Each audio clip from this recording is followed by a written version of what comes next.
Wait, how does a 9-year-old end up locked outside her own birthday dinner? Why everyone inside acts normal? Who removed her name? And why does this feel planned instead of a mistake? Let's find out for ourselves. She's only 9 and they just locked her birthday outside the restaurant window. Sarah Moyo, 32, thought this would be simple. A quiet birthday dinner for her daughter, Amara, 9. Nothing fancy, just family, cake, and laughter. That's all Amara asked for this year. But the moment they arrive at the upscale restaurant, something feels wrong. Inside, Sarah's older brother, Daniel Moyo, 35, is already in control. He greets people like a host, not a guest. He's smiling too much, like he's waiting for something to happen.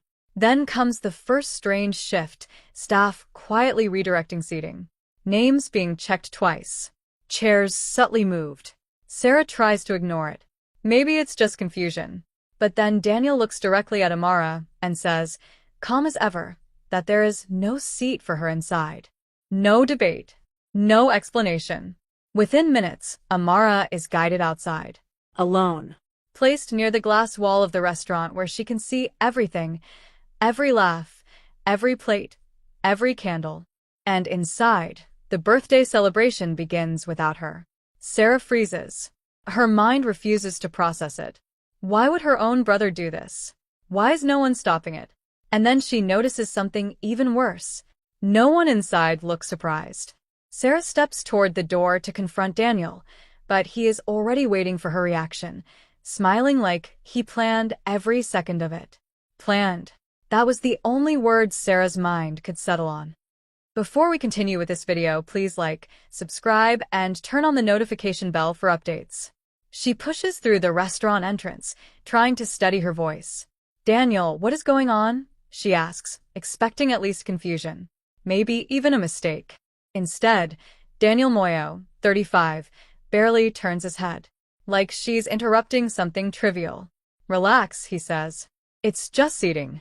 Inside the restaurant, the family avoids eye contact. Forks continue moving.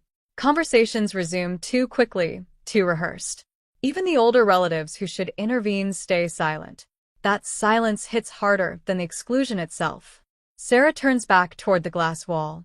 Amara is still outside, small hands pressed against the window, trying to smile so her mother doesn't panic. That smile shatters Sarah's composure. She steps back outside, furious now. Bring her inside, she demands. Daniel follows calmly, lowering his voice. You don't understand the arrangement tonight, he says. Not every seat is meant for everyone.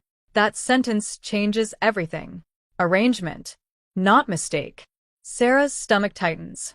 This wasn't spontaneous cruelty. It was structured. Wait, he just called it an arrangement, not a mistake. So who decides a 9-year-old doesn't get a seat at her own birthday? And why? Decided. From behind the glass, Amara taps softly and asks something Sarah can barely hear through the door. Mom, why don't they want me in there? Sarah looks back at Daniel and realizes he's not going to answer. He's waiting for her to break first. Then Daniel adds quietly, this isn't really about her birthday. This isn't really about her birthday. Those words land like a trap snapping shut. Sarah stares at Daniel Moyo, 35, trying to read him, but his expression is controlled, almost satisfied. Around them, the restaurant noise continues, but it feels distant now, like a staged background. Sarah turns back to Amara, 9. Her daughter is still outside, now sitting on the cold pavement, hugging herself. Still trying to stay brave. Still trying not to cry. That image changes something in Sarah. Her fear shifts into clarity. She pulls out her phone and starts recording. Daniel notices immediately. His smile tightens. Don't turn this into something dramatic, he warns. You'll regret it. Inside, the atmosphere shifts. A few guests begin whispering. Someone has noticed the child outside. The illusion is cracking. Sarah walks straight to the restaurant manager, Mr. Lewis, 40. Her voice steady now. Who approved this seating change? A pause. Then the answer comes. Your brother did, the manager says carefully. He requested a special arrangement for VIP seating. VIP. Sarah repeats the word in her mind. Not family. Not celebration. VIP. That's when it becomes undeniable. This was intentional exclusion, authorized and documented. Daniel steps forward quickly now, losing his calm. You're making this bigger than it is, he snaps. But Sarah is already backing away, eyes locked on him. Because now she understands something worse is coming. And she whispers, loud enough for everyone to hear. Then explain why my daughter's name was removed from the reservation list.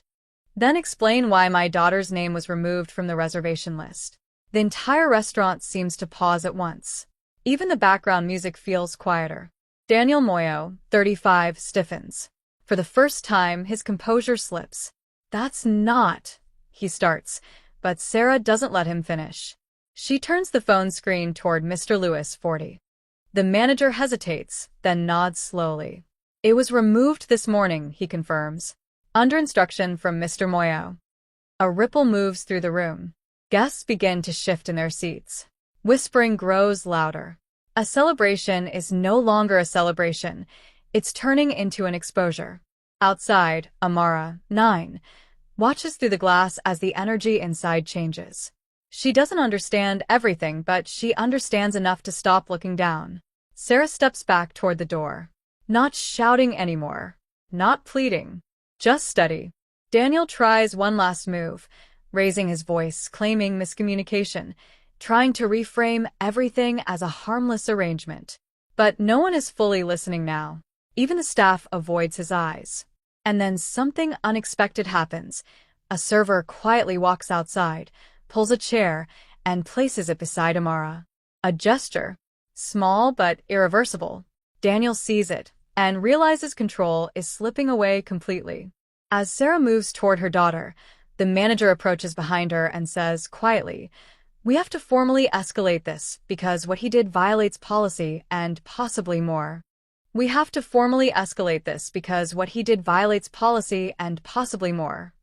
That sentence changes the entire night. Mr. Lewis explains it clearly now. Daniel didn't just adjust seating.